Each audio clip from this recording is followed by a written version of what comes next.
Isip usa ka magtiayon sa atong gidugayon sa atong pagpuyo. Na ako'y pangutanan mo ba? Unsa man yoy imong nainlaban dir sa kuha nga nipilit ka magmaayo sa akong dughan. Sus, kibaw ka. Bisag bati kay kag naong.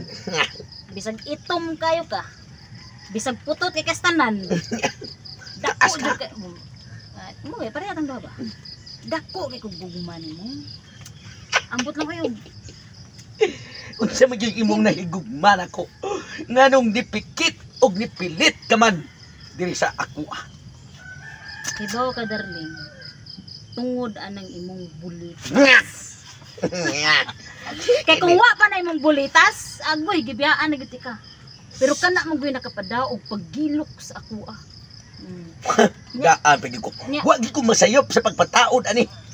Mura nig bulitas para kong kraan. Ay sa ako sa mangutana sa kuno. Oh, siyempre. Dugay naman kita. Nga nagpuyo pod.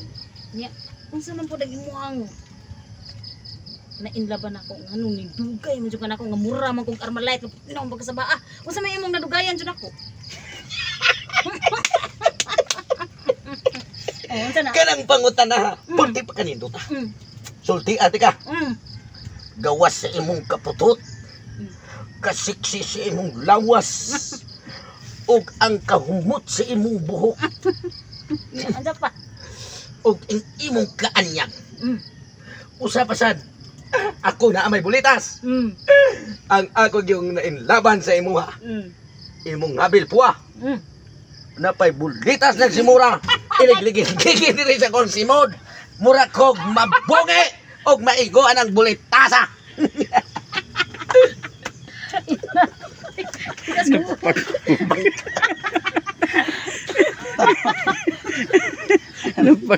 Ligid sa kuitlog ito. Wala mag-abot sa Wala ka 3 minutes. wala 2 minutes sa kape.